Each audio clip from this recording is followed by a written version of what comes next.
So we should begin by arousing our mind, by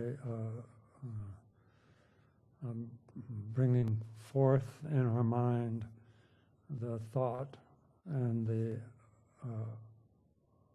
attitude of compassion for all mother sentient beings,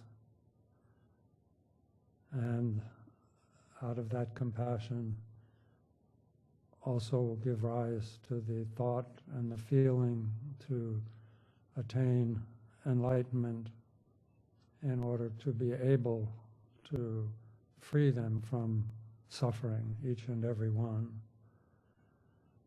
And in order to bring our mind to the state of perfect enlightenment, then we're listening to the teachings of the Mahayana practices of the Bodhisattva, and we should have the thought to intend to reflect on the teachings and to apply them as best as we can. So take a moment to arouse that aspect of our mind, the bodhicitta intention.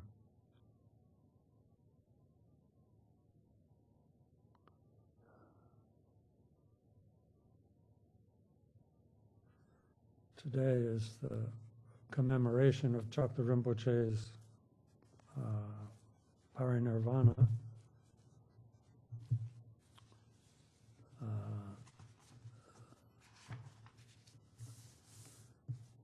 And so it's, on the one hand, it's very appropriate that we are involved in this chapter on patience. To me, of course, Chakta Rinpoche was a great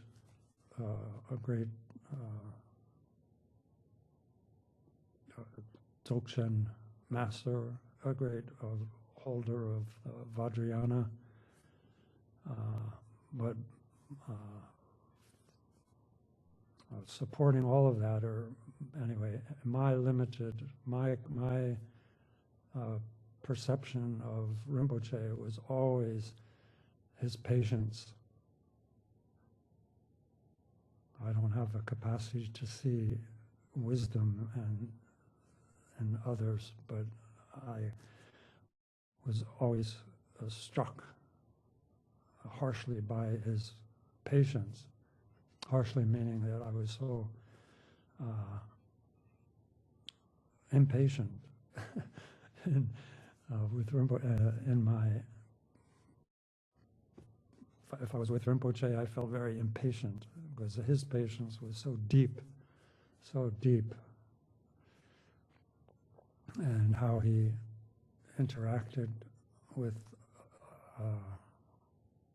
others, with people, and how he came, out of Tibet, and how he went through all of the suffering of the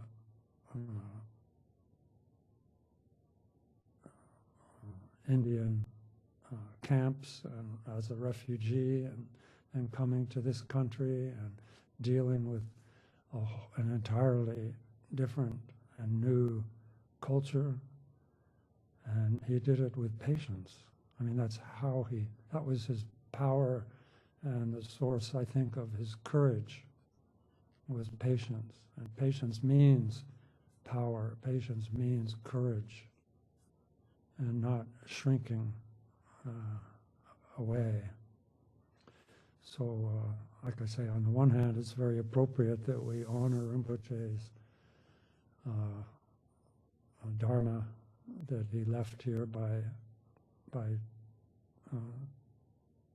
talking about this topic of patience. On the other hand, my tongue feels embarrassed, even just, talking, being the one to talk about it.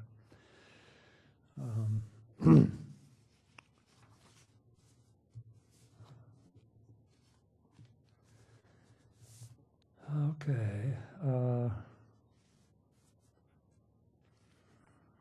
So we first of all, Shantideva, of course what we're talking about here is the sixth chapter of Shantideva's treatise on the conduct of a bodhisattva.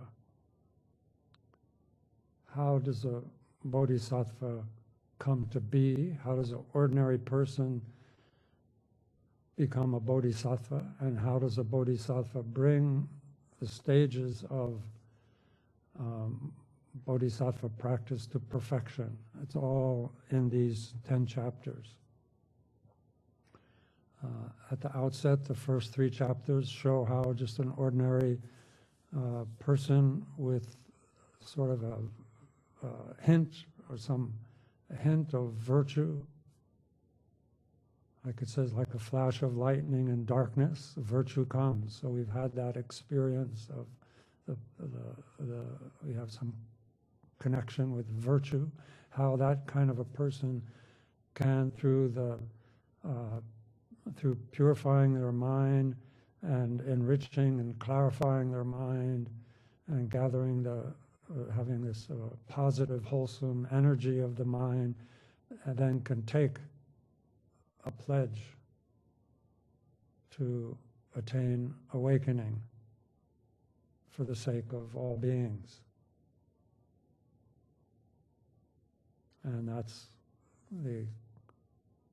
what sums up the first 3 chapters of Shantideva's presentation of the bodhisattva conduct, is to become a bodhisattva. As soon as your mind turns and makes a pledge to become enlightened for the sake of beings, then I say, sort of technically, then you are included in the ranks of a bodhisattva.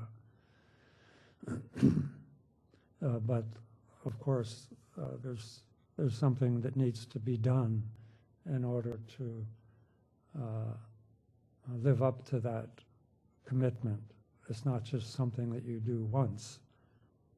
And so then the subsequent chapters are how to first, the next 3 chapters of the 4th, 5th, and 6th chapters are how to practice the discipline and patience. And discipline here particularly is presented as carefulness or heedfulness and vigilant introspection, learning how to be introspective and learning how to be mindful. Particularly what we're careful of, what we're mindful of, and what we're vigilant about are the afflictions, basically our self-centered habits that keep us bound to the confusion and delusions of what were called samsara, or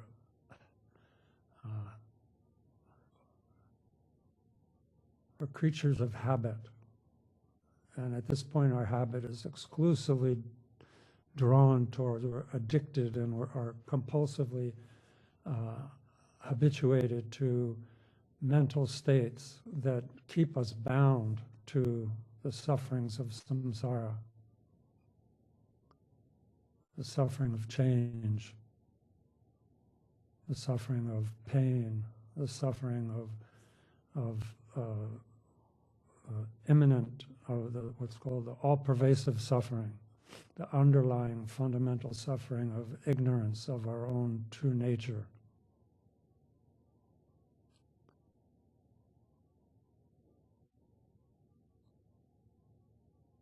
And so beginning to train and knowing what to be heedful of, knowing how to identify the mental afflictions, the major afflictions of ignorance, hatred and or aversion and attachment or desire. Those are major, but then there's these secondary afflictions that we are so used to, and it's through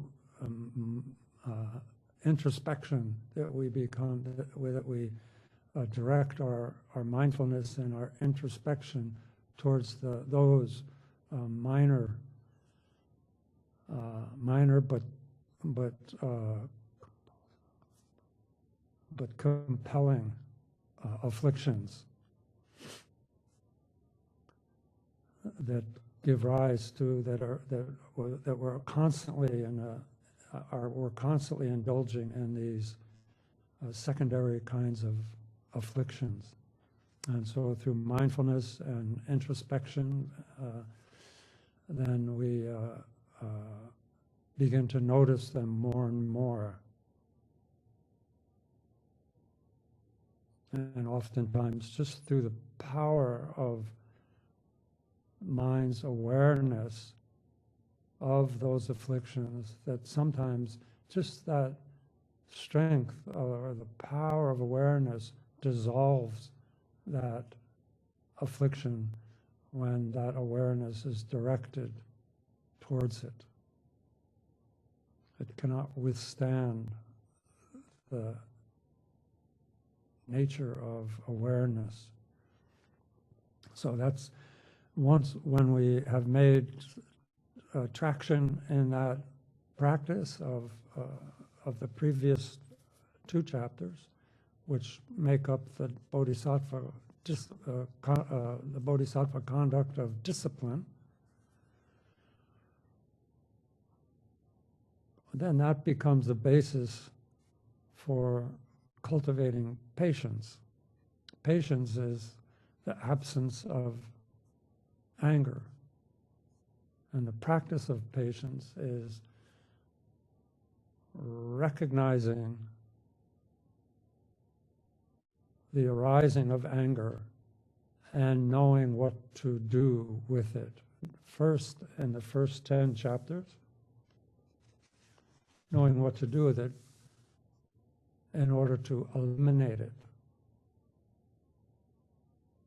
That's the Mahayana path.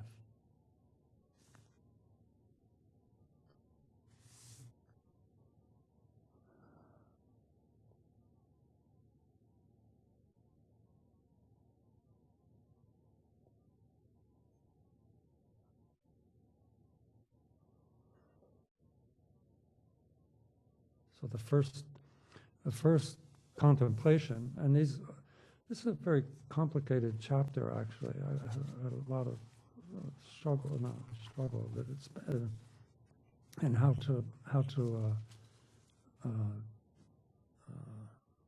unpack this chapter.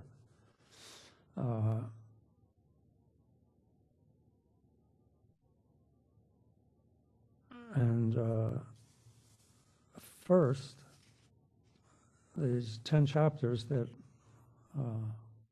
we went over last time, and I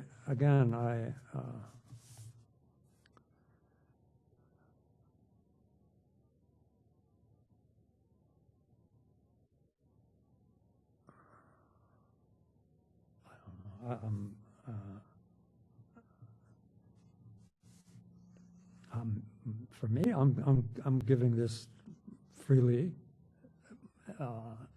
and that doesn't necessarily bother me if you think about it afterwards or not, really. But I do suggest that if you take these sections and regard them as actual contemplations. And of course, that has to do with the previous two chapters also. They're in these chunks of practices, things to reflect on and arranged in a certain order.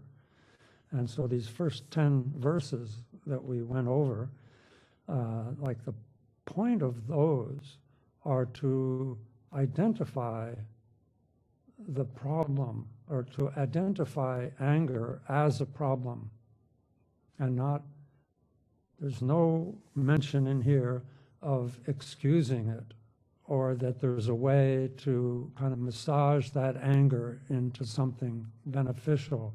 That's not discussed here. The point of not allowing our bodhicitta to become corrupt is to not allow what will corrupt it to arise. And so anger is identified basically as an enemy. It's an affliction. It's a disease, a mental disease, you could say. And when we become angry, we contaminate our mind, and two things happen. We contaminate our mind in the moment, and that also creates a future cause for it to arise again, unasked for, so to speak. So it not only infects us, but it also plants a future occurrence of it. So we should, through contemplating the downfalls and the disadvantages of anger, which is the opposite of patience, it's also the opposite of bodhicitta. I mean, the point here is to not lose bodhicitta.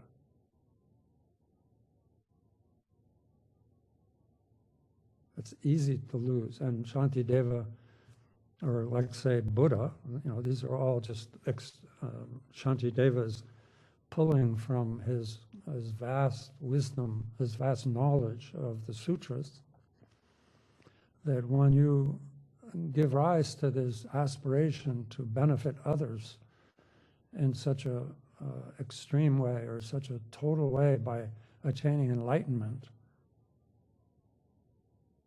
and then using that state of enlightenment with all its wisdom, with all its love, and with all its power to bring others to that same state, when that thought arises, it's very fragile, and it's very subject to the corruption of our previous habits.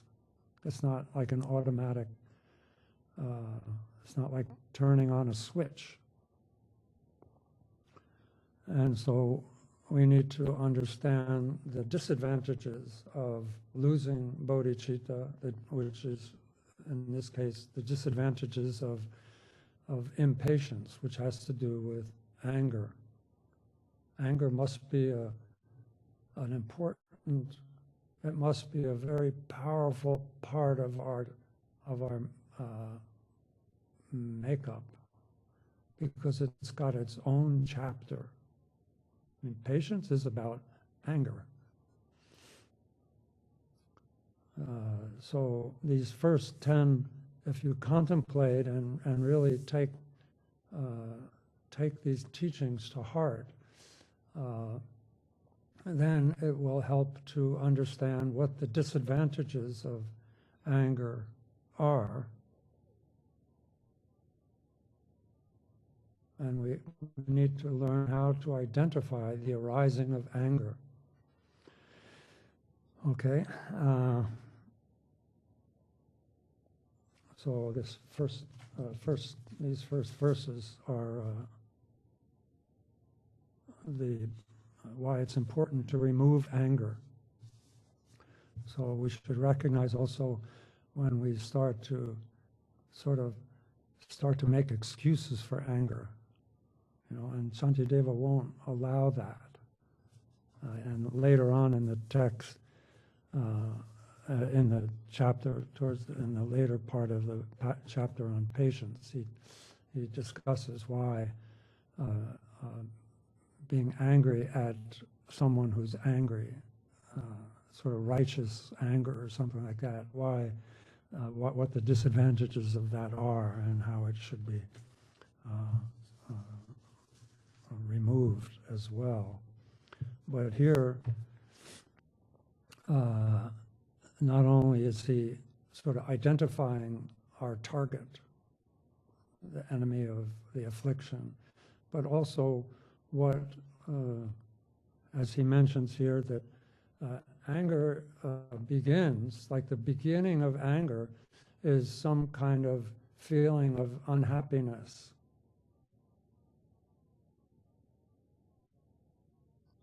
And like he says, unhappiness is like food for anger.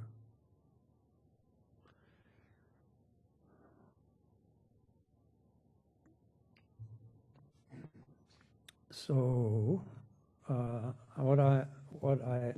don't know how to. There's a Patrul Rinpoche, in his tradition of Shantideva, created an outline, and in this chapter, when I read again and again, and the commentary again and again, and I said, I just couldn't. It was hard to figure out for me. It was very challenging, like I say, I had to be very patient in trying to unpack where things kind of were here. And so I'm also have this outline. I don't know, it might be helpful to you. But as I mentioned last week, then there's 3 sections here in this chapter. First is the removal of anger, which we covered last time, the first 10 verses. And then there is cultivating patience, which is where we'll start tonight. And then the third part of this chapter is respect for beings. So these are the 3 reflections or practices that make up this chapter. This 11th verse here stands alone here as the verse that basically identifies the object that we are practicing patience on or towards or with. And he says here, pain, humiliation, insults, or rebukes, we do not want them either for ourselves or those we love. For those we do not like, it's the reverse. Okay, so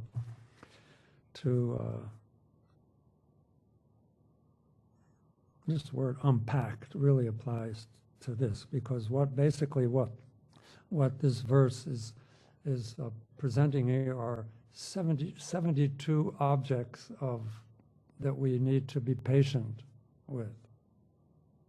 The first is pain, suffering. The second is, here it says a humiliation, which also means being being sidelined or excluded or discriminated against, or and the disadvantage, feeling the disadvantages of being humiliated or discriminated against. And the third is kind of insults, meaning verbal accusations, false accusations or sensitive accusations, but they are aggressive, verbal aggression, basically, insults.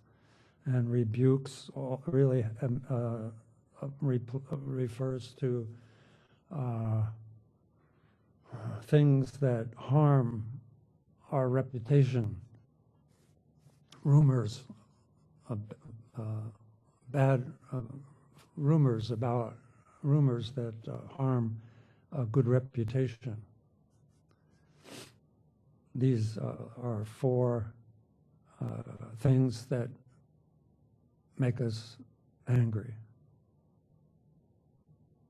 when they happen to us. Then, when they happen to our group, here he says, those we love, then that also they become objects of patience. And when then it says, for those we don't like, our enemies, those we don't like, those that are not part of our group, those that we would like to overcome, or then it's the opposite. We get angry when they're happy. We get angry when they're praised by others. When they succeed. When they enjoy a good reputation, and people honor them and think of them in a good way. Like all these things they annoy us, make us unhappy, they annoy us, they irritate us, then you think it's step by step, escalates. So these, that makes 4, 8, and 4, 8, then that's, and if you take that for those, that when it's ourselves, and then for those in our family or our friends or our group, for ourselves or those we love, then that doubles it. And then if we think of it in terms of the 3 times, the past, when that's occurred in the past, the present, or in the future, and we think about our future suffering, our future discrimination, our future humiliation, or our enemies' success, our enemies being praised and enjoying good reputation and so forth. When you add the 3 times, then altogether it makes 72. Anyway, that's so really to pay attention to these. I don't know how you'll extract that. You might have to re-listen to this, but those are what we need to be aware of, and it's very interesting when we are exposed to the target in that manner.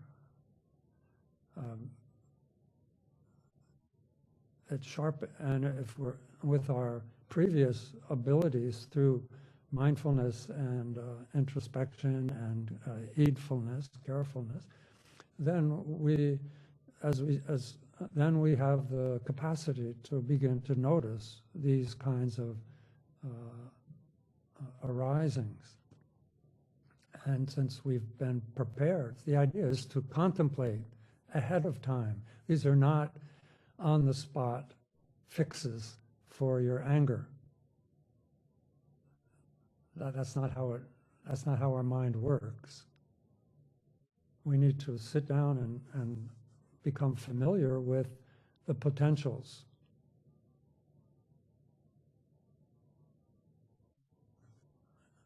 Even pretend that they happen. Pretend that you're humiliated. Pretend this, when you're in a kind of a good mood, and watch how your mind is affected by that, so that you begin to identify. The point here is that when the first, I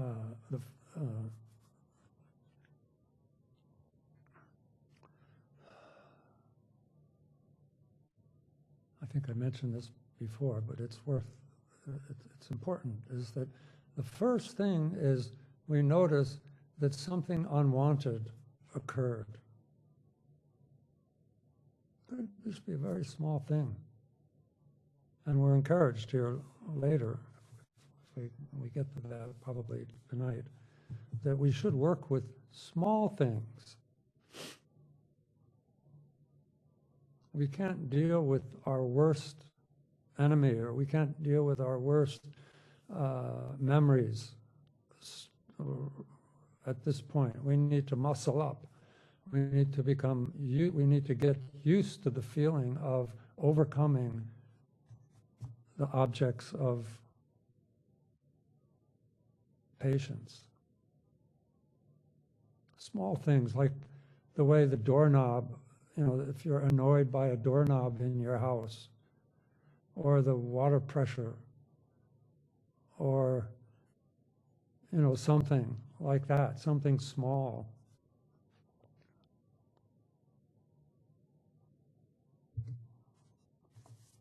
The way your underwear fits. Small things. Then you begin to notice when that annoyance occurs, and there's a space where you can work with it.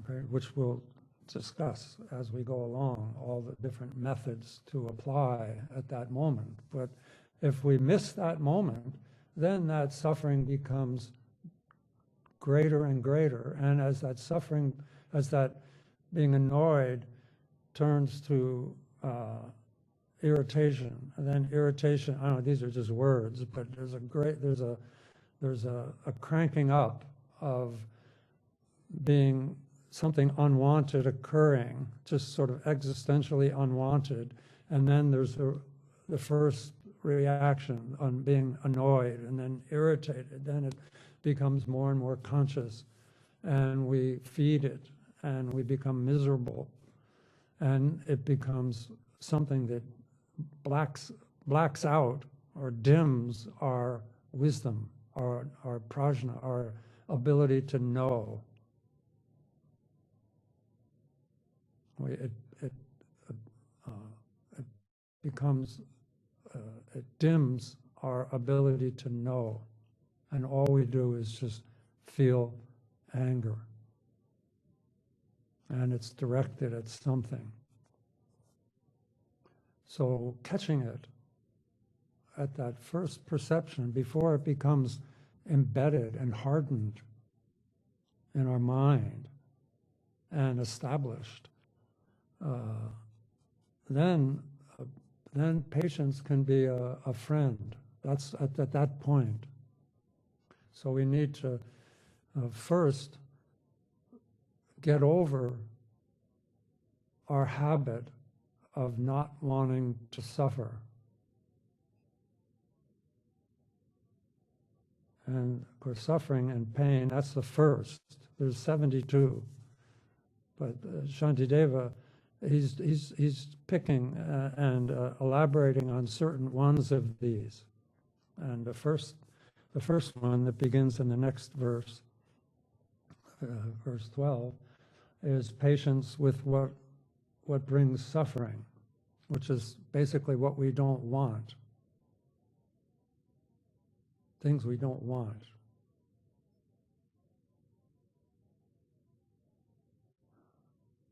If we don't allow the emergence of annoyance to take hold in our mind, we have the ability to know, is still the light of our wisdom quality is still present, and we can begin to apply the Dharma. For instance, impermanence. I was happy, and now I'm unhappy. So you're withdrawing from the object and looking at your own mind and kind of purifying your mind through wisdom. I was happy. This person said this to me, and I felt really irritated, and I was happy, and now I'm irritated. That just shows me, and I'm deepening my understanding of impermanence. If you examine it and use your prajna, use your ability to know by applying the truth to it, to that annoying. The truth is that it wasn't, and now it is. That's one truth. So just hang with that truth of impermanence. That may also allow you to think, well, what's the karma here? This came about through the karma. That's my mind is the owner of karma. It didn't come from the outside. There's no way someone could put that in me it's only came from my mind. So there's some karma going on here. And we know what we know of karma. If we don't know a lot about karma, at least we should know that suffering is caused by negative actions. So if something occurs that causes us to suffer, then we can pretty much say that, oh, this came about through some negative action. And that negative action was propelled by some form of affliction of my mind: anger, attachment, aversion, jealousy, pride, doubt, all these kind of things. I don't know what caused this one, but I know that my mind still has those afflictions. So I need to work on these afflictions. I don't have to overanalyze and come up with all kinds of dots and connecting all these dots. That's not relevant necessarily. But whatever it is that caused us to suffer is still operating presently. Otherwise, we wouldn't have reared up and been suddenly thrown into an unwanted feeling when someone said something to us that was humiliating or rebuked us or so forth, any of these kind of things here. Okay, so the point is to identify, or I kind of learn these objects of patience, so that just identifying them, and there's some wisdom quality wedged in there. And then, so that's, I'm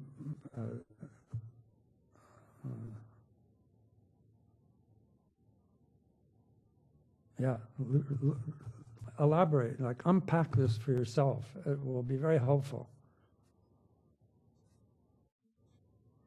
Just in the last few weeks looking at that, just that one 4 lines there, it was very illuminating to me.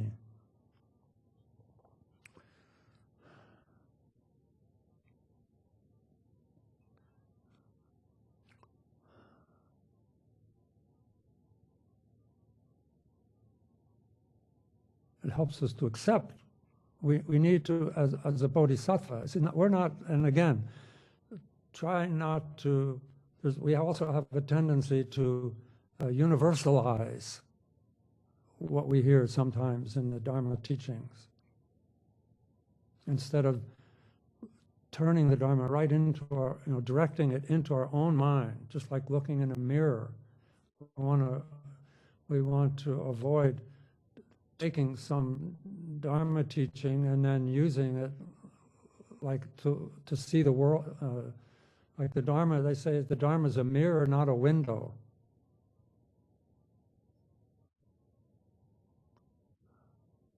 So there's a lot of, especially when it comes to dealing with, to practicing patience.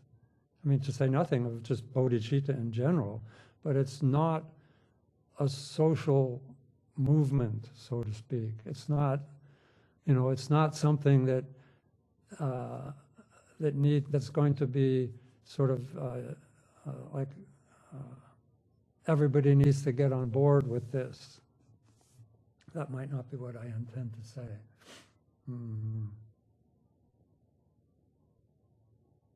Anyway, take this as, when we read Shantideva, it should just be, it's our own sort of, it's our own selfish practice. It's directed only at our own mind. It's got nothing to do with other people. I mean, of course, we have a lot to do with other people, but I'm saying is, it's really what we should be doing with our mind. It's not necessarily conventional, or I think I said last week, it's not, we shouldn't be bound by predictability, by being predictable, or this is the typical response. We need to abandon that, renounce that kind of worldliness, by acting in what's predictable ways. Like here, one of the projects in patience and in just bringing the Dharma onto the path is to get over the habit of not wanting to suffer.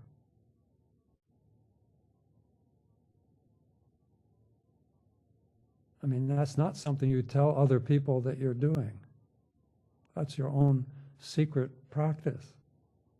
In fact, it should be secret. If you tell other people that, you're setting yourself up for a lot of problems.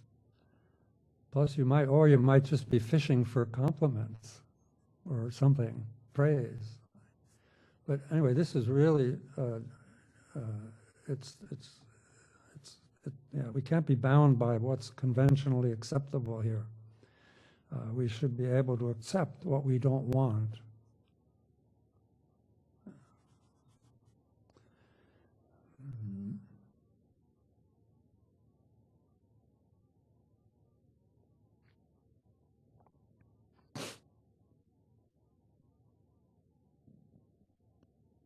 It might even fly in the face of our sort of democratic,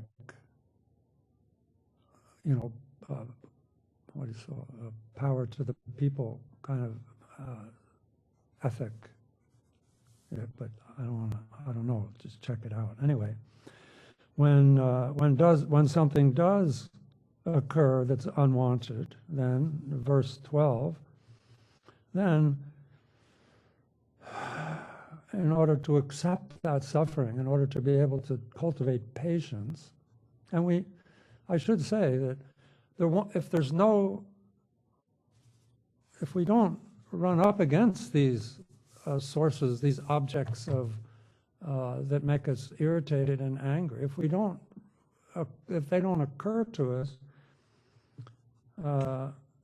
then we won't be able to cultivate patience. And if we can't cultivate patience, simply put, if we can't cultivate patience, we can't become enlightened.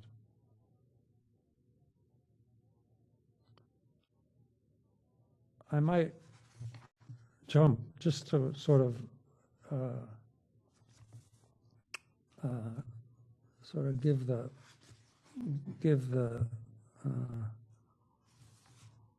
jump to verse 21.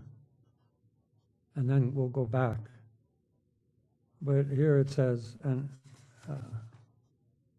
this has come up also in some of the previous chapters, but here he says in verse 21, suffering also has its worth, period.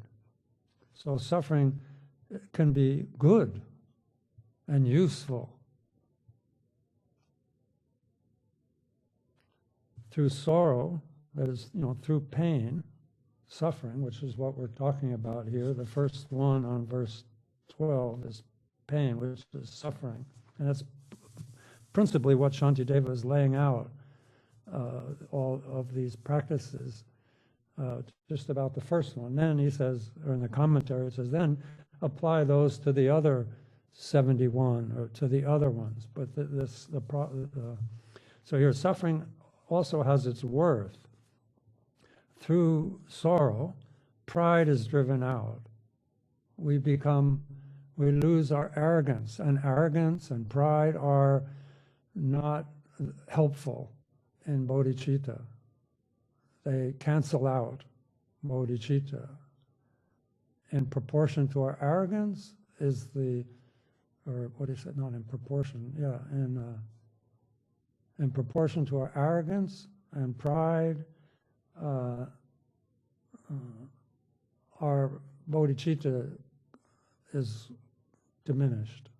I don't know. Anyway, there's a failure to coexist. They contradict one another. So when we suffer, we say, "Oh, I'm not as enlightened as I thought I was. I'm not the bodhisattva that I thought I was." So that's what's the suffering had its worth. If it points out our pride or that, then it becomes our friend, our suffering. And we can also cultivate through sorrow, pride is driven out, and pity felt for those who wander in samsara. So this becomes the source of love and compassion for others, for all beings.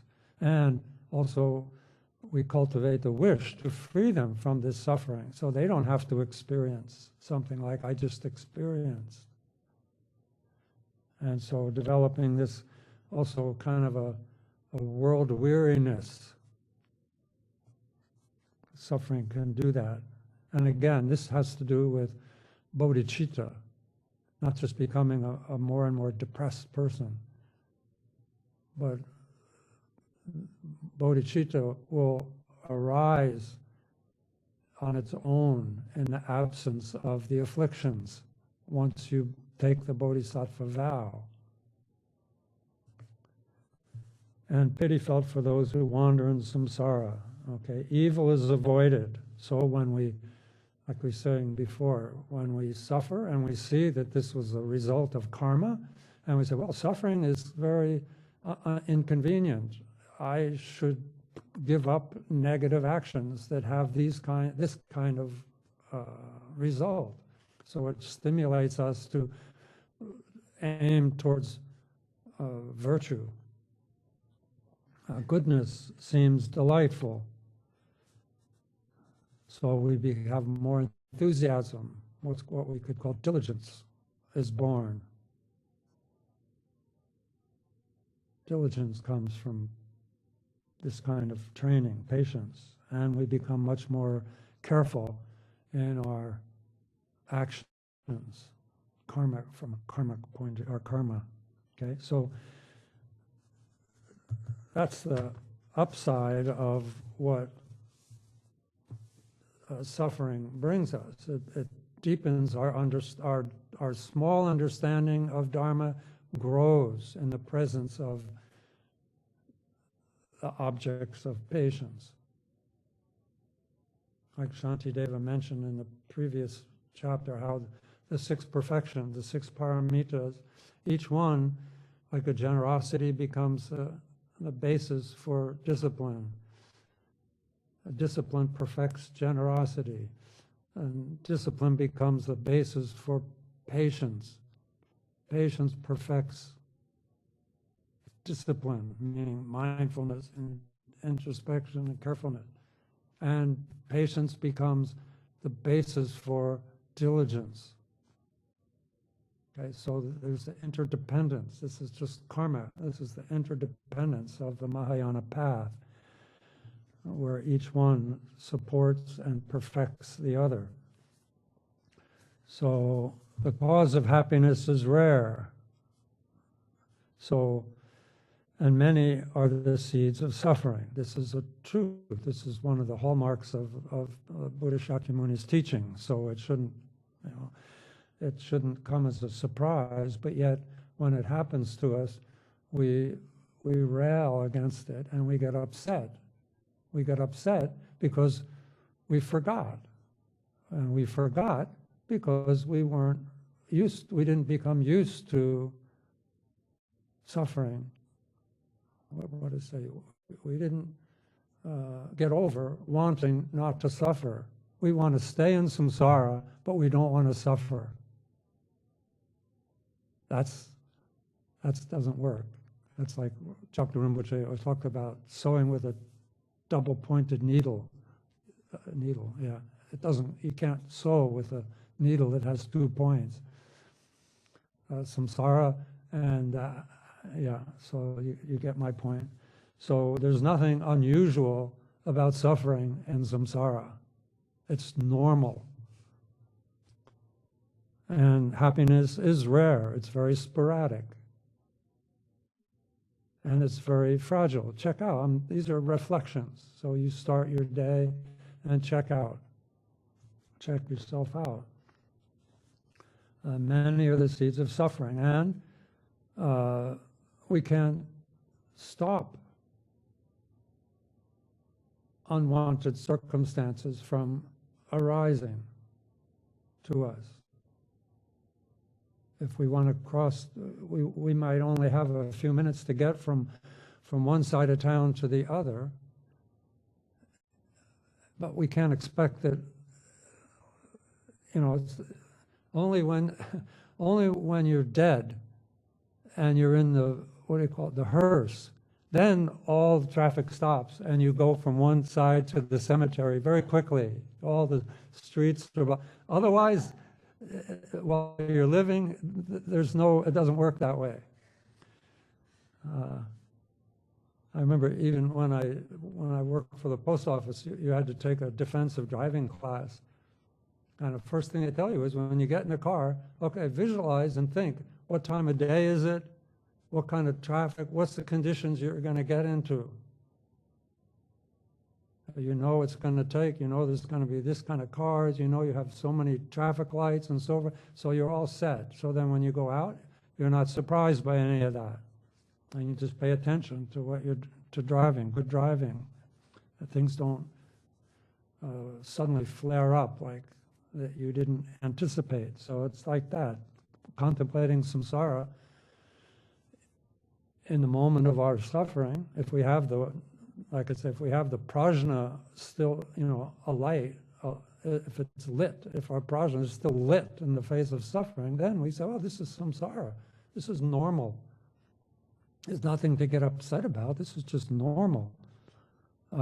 If I didn't recognize it as something that's painful, like he says here, but if I have no pain, I'll never long for freedom. See, samsara, this suffering of samsara is endless. It's not like a wind tunnel. You have to start at the beginning and you get to the end and you win. Wind tunnel, you win. You get to the end, like heaven or something. If you just push through the wind and the rain, then you get to the end, and then you'll get your big reward. That's not samsara. It's a wheel, it goes around and around. So this, if I have no pain, I'll never long for freedom. So we should be determined to be free from samsara and to be able to free others from suffering. Then Shantideva tells himself, which he's doing here, there's a lot of that self-counseling here. Shantideva goes, therefore, O my mind, be steadfast. In other words, accept suffering with patience.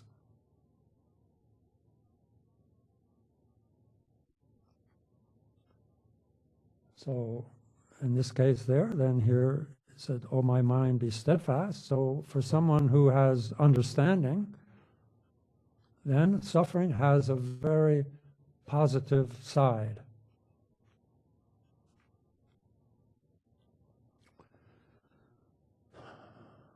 Even if it, as I say, it's like a broom, like the suffering becomes a broom that purifies our negative seeds. When we can be patient in the face of suffering, it's like a broom that sweeps away our negative seeds that haven't ripened yet, haven't matured yet. Chigame Lingpa, always said in his retreats, every time he was sick a lot, he had his sickness, and he always thought of it as, it's like a broom that sweeps away my negative actions, like this.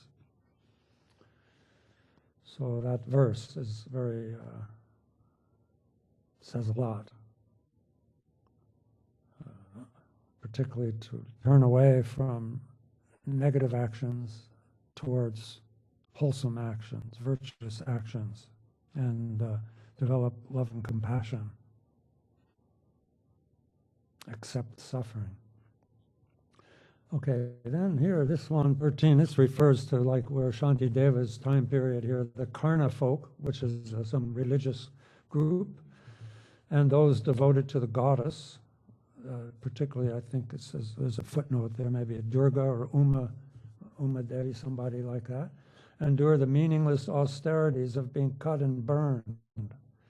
So he's referring to people in his time, maybe now there's still a lot going on in pockets of India, but there were these people, they, I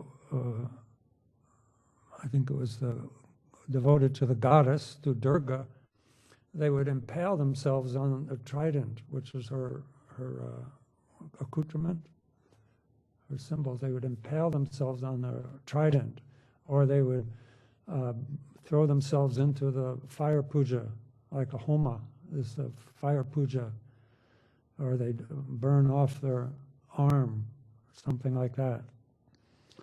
And then I looked it up. It's the Karna people. The Karna, that's also some practice of austerity that they do, which is they cut off their limbs on eclipse during the time of the eclipse. It's a very religious people, and we know this. There's people in different religions these days, you know, who beat themselves with spiked belts as a form of devotion and suffer tremendously. And people who, you know, commit suicide as a religious practice, you know, and kill many people. So if people are willing to do that, then Shantideva says, why am I so timid on the path of freedom? My quest is out of love and compassion to liberate all sentient beings from the causes and effects of suffering. So why should I be upset with this kind of suffering that landed in my lap unwanted? I should embrace it and hold it like a baby, gently, you know, not squeezing it and not dropping it. I should use it to the advantage of all beings by deepening my beginning understanding of the profound Dharma. Then 14 says, there's nothing that does not grow light through habit and familiarity. Putting up with little cares, I'll train myself to bear with great adversity. So he's saying here to accept, I'm putting up with little things now, begin to learn how to accept things now. And then as I train in that way, then I'll be getting more and more used to accepting suffering. Like right now, a very small thing makes me suffer. So I'll try to accept, like I say, like water pressure or something. I have a problem every time I have to practice patience, you know. Like the water pressure is my cushion when I stand there waiting for the water to get strong enough. Like that, those kind of things. I remember when I used to go to prison, the prisoners, they were always, when I talk about, they always wanted to know, their favorite topic was anger, how to deal with it, because, anyway, we don't have to, why, but they always want to know about anger, and then, you know, the guard, they always want to know how to not be angry with the guards, or what we're supposed to call correction officers, you know, because they're, you know, they're tough, and they have to protect territory and this. And I said, forget about them. It's just the small little things, you know, you should practice, you know, like the opening the sugar packets and those kind of things. Be patient with those. You know, how pulling a chair out on a noisy floor, you know, it's a cafeteria, you know, it's very noisy, you know. Like, be patient, oh, that kind of patient, then you work up.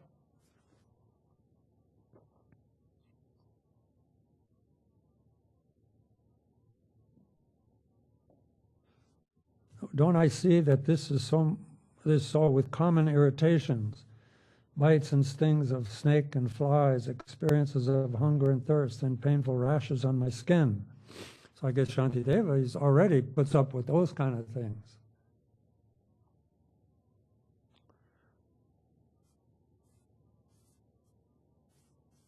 So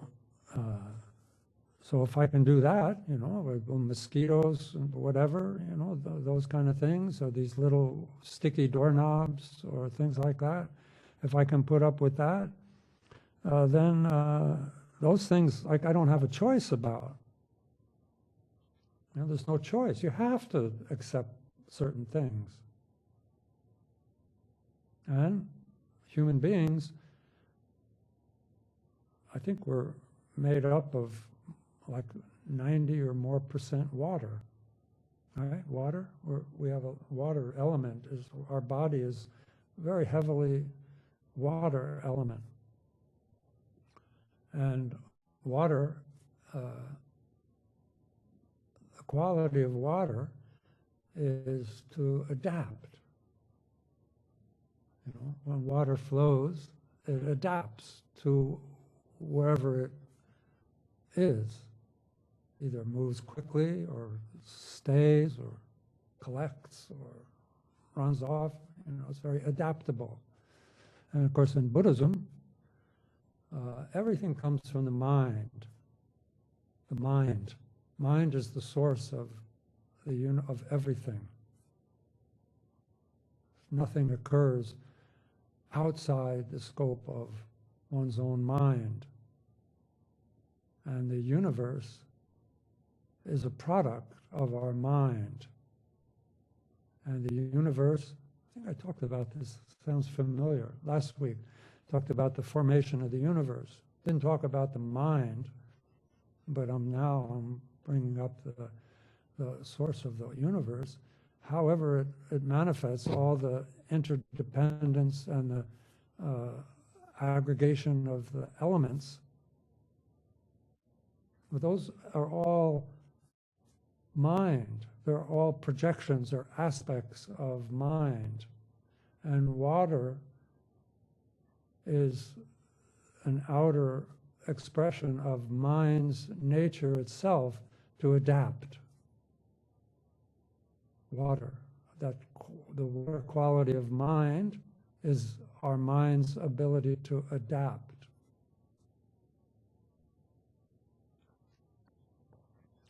So when we adapt to minor inconveniences, then we grow and our mind grows. And the bodhicitta underneath or supporting that has the space, because that bodhicitta also is the actual nature of mind. So the interdependence there can be contemplate that, the interdependence of the elements and the bodhicitta. So from this point of view, it's perfectly reasonable, it's logical to accept suffering and to endure hardships as a process on the path to awakening. It's logical. Like we say, like Trungpa Rinpoche said, if there's no world, there's no path. We need the world. And as Shantideva says here somewhere, we need two things to attain enlightenment: the blessing, or the Buddha, and sentient beings, particularly enemies, because we need to grow and perfect patience to attain enlightenment. Let's see, heat and cold, the wind and rain, sickness, prison, beatings, I'll not fret about such things. Shantideva is saying, I won't be, what do we call it? Thin-skinned. To do so only aggravates my trouble. So it just, when we get upset about suffering or how we're treated or something, it just makes it worse. It becomes unbearable.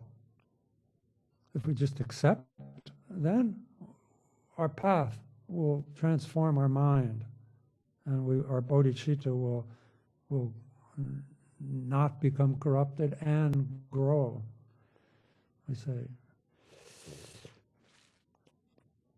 And we become strong. The bodhisattva, like the Chungchup Sempa, in Tibetan, they translated bodhicitta as Changchup Sempa. Sem means mind, and Pa means a hero or courage, courageous. So how do we become courageous? Is by how we deal with suffering and unwanted circumstances. That's the dividing line, or that's the area that courage comes through, and strength. So habit makes adversity bearable. There are some, okay, now he's saying 17 and 18 kind of. There are some whose bravery increases at the sight of their own blood, while some lose all their strength and faint when it's another's blood they see. Some people, I don't know who Shantideva knew, but I don't know, but you know, when I think this has to do with, you know, when you're in the battlefield or something, when you see your own blood flowing, you get really worked up and you become even more courageous. Other people, they can't even bear to see another person. They see somebody else's blood, not even their own blood, and they get kind of faint and weak-kneed. So this all has to do with how our mind is habituated. This is a habit, a mental habit. And 18, he says, this results from how the mind is set in steadfastness or cowardice. So now Shantideva is really, you know, pumping up the courage, the strength side of things here. That steadfastness and cowardice are opposites. And so he says, I'll scorn all injury. I'm going to scorn all injury. Scorn is like almost a disrespect. I have no respect I won't respect injury. I'm just going to not respect it. Make light of it. You make it light of it. You make light of small things, then greater and greater things you can make light of. And so I'll scorn all injury and hardships I will disregard. So I'll never allow myself to be overwhelmed or to wallow in resentment.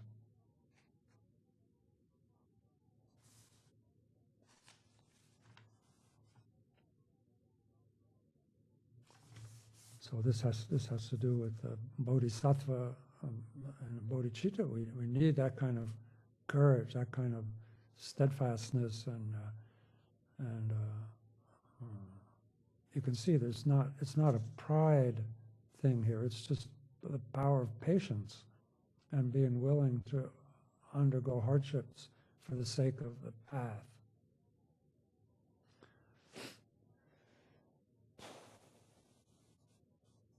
Okay, pain. Okay, so suffering now. When sorrows fall upon the wise, their minds should be serene and undisturbed, for in their war against defiled emotion, many are the hardships, as in every battle. That's verse 19, so.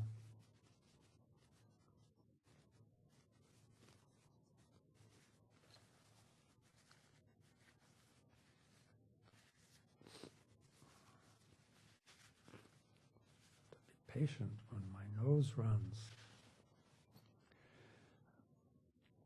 So when pain or suffering is inflicted by others on the wise, or it means here, this means the bodhisattvas, beginning bodhisattvas, or then we need to be undisturbed, kind of untroubled by suffering, and joyful. Oh, here, finally, there's an opportunity. My mind was just kind of neutral. You know? Wasn't happy, wasn't sad, just sort of overdrive, kind of just cruise control or something like that. Now, somebody said something, somebody did something, somebody made me feel a certain way. Oh, now, how wonderful. Now I can practice, real practice with my mind and its irritation on the path. That's how patience will be developed. How wonderful that this occurred. For in their war against defiled, I read that, yeah. So in their war against, Shantideva, he uses that metaphor quite a bit. I think after he was at Nalanda, then they looked for him to kind of go over his teachings here and sort out some discrepancies and things. And he had become a bodyguard for some king in southern India. So he was a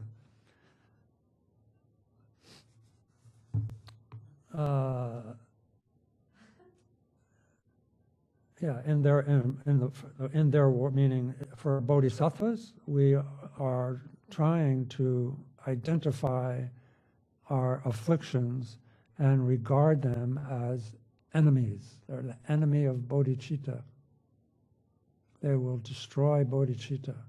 That's almost their job. Their purpose is to harm us, which we talked about in the previous 2 chapters, how the afflictions, the only purpose of the afflictions is to harm our mind. And since everything comes from our mind, then we're in trouble. So many are the hardships. It's expected that when we begin to practice Dharma, it's expected that there's going to be upheavals, that there's going to be discomfort, there's going to be wounds inflicted. We say when Dharma hits a vital point, on our mind, when Dharma gets into our mind and it hits a vital point, a past negative actions or negative karma, past negative karma arises to kind of retaliate. So also when things come like that and we see that, then we should recognize, oh, that's because I'm practicing Dharma now. I see that this is my karma maturing, and take heart and use the antidotes, use your wisdom, use your ability to deepen your understanding with the truth of the truth. We're not suggesting the antidotes here are not to impute anything onto suffering, but impute meaning we're not overlaying it. We're directly antidoting it by accepting it, and then deepening our understanding of impermanence, deepening our understanding of karma, deepening our understanding of the nature of samsara.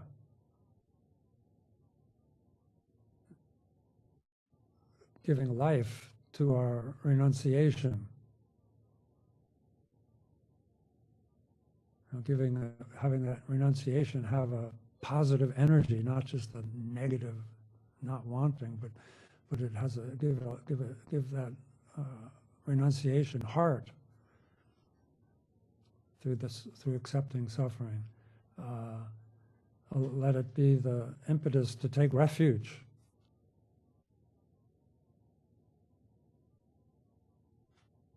Reduce pride, arrogance, all these things. As long as we can as long as we can wedge mindfulness and introspection between an assault and our mind, if we can wedge that introspection there, then we have a chance to practice.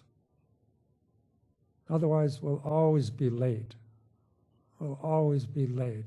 We'll figure it out that night when we're tossing and turning in bed, and it won't do us any good.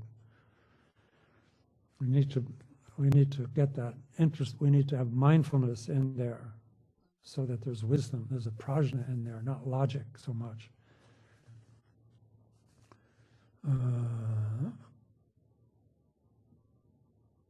Use Dharma as an antidote to the afflictions. Thinking scorn of every pain, in other words, looking down, kind of, disrespecting again. Is that the same word? Oh, scorn, same, just thinking scorn or looking down on or on every pain or every discomfort, every discomfort, and vanquishing such foes as hatred.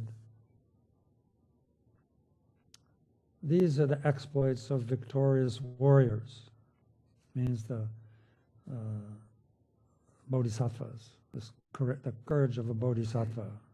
For the sake of supreme enlightenment, they undergo hardships.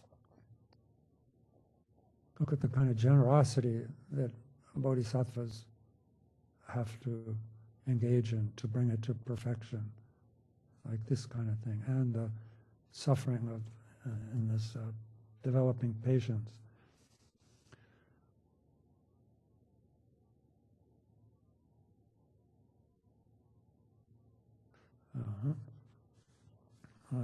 These are the exploits of victorious warriors.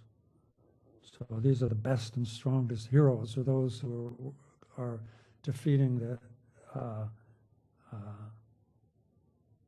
afflictions, the kleshas, the afflictions, hatred and so forth.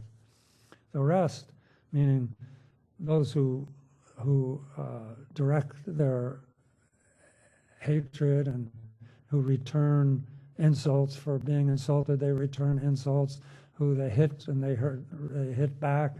Those who react in this way, there's, like he says, the rest are slaying what's already dead. And people, all you can do is just sort of this kind of heroism of putting people down or defeating your enemy or something, or it's just an empty boast. Dealing with external enemies in such a way like that. Well, they're already dead. They're lifeless. Like you go back, you see in the third chapter how my body thus and all my goods besides all my merit gain until beginning. Nirvana is attained by giving all of the nirvana the object of my striving. Anyways, one of those verses, I can't call it up, about basically everyone dies. Everyone has to lose everything they own. Everyone loses their friends. Everyone loses their family. That's the nature. That's the description of dying. So that's going to happen anyway. It's not going to do anything to harm others. They'll be harmed just of their own. You're not adding it. You're not doing anything to them. Slaying what's already dead, slaying what's already lifeless. Others. Those are the. If we take the vow of bodhicitta, then those are. It's almost, there's no such thing as enemies. Everyone is either a helper on your path or helped by you.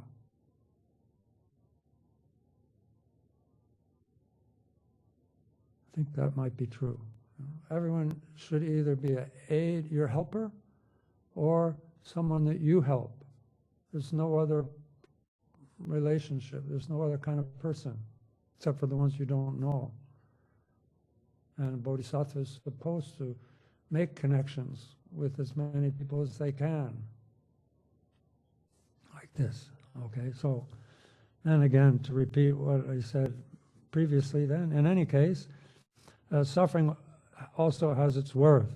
It has its good side. We shouldn't always think of suffering as something unwanted. This is really a big deal, I think, especially for people that are so fortunate like we are. I mean, modern people, or at least my experience with Dharma people, they're fortunate.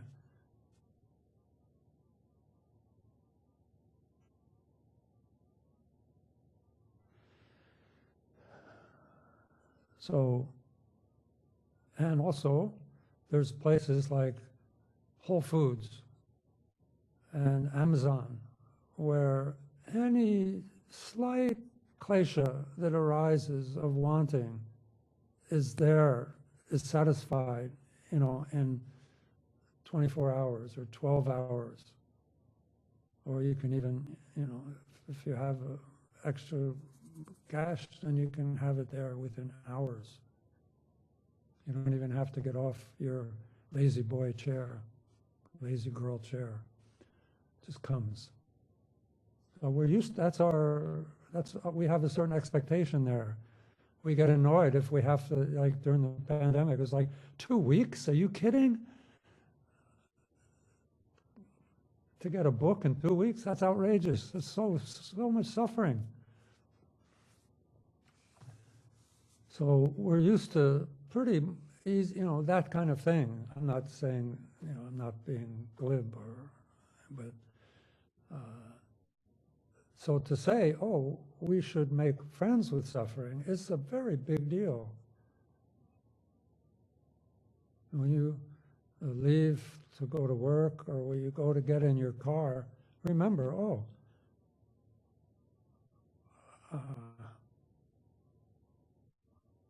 there's something about trying to get over not wanting to suffer that will help you.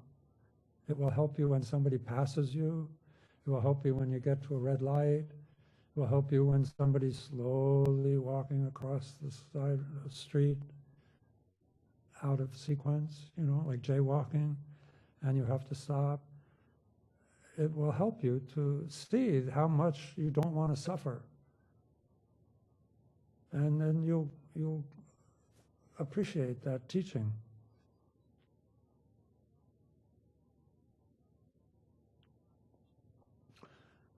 So there we had from verse 11, which kind of stands on its own as being the verse that identifies the objects of patience,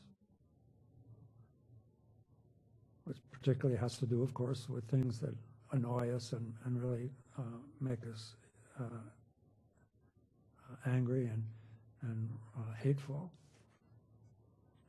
And then Shanti then took the first of those, which was pain here, suffering, and is elaborating on it. He'll do that. And there's 3 categories here. Patience of accepting suffering, which is what we just finished. This is called the patience of accepting suffering, which is what these 9 or 10 verses cover, 12 to 21. 9 verses. That's called, if you reflect on that, then think, I'm reflecting on patience, the patience of accepting suffering. Next one has to do with basically shunyata. So we're going to end with this one, because that's quite a deep topic, quite elaborate topic.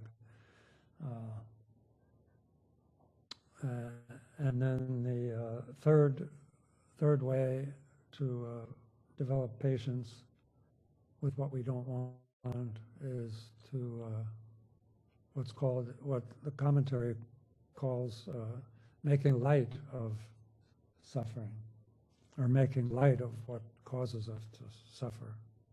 That's another category. Okay, so there's these 3 things, and so okay,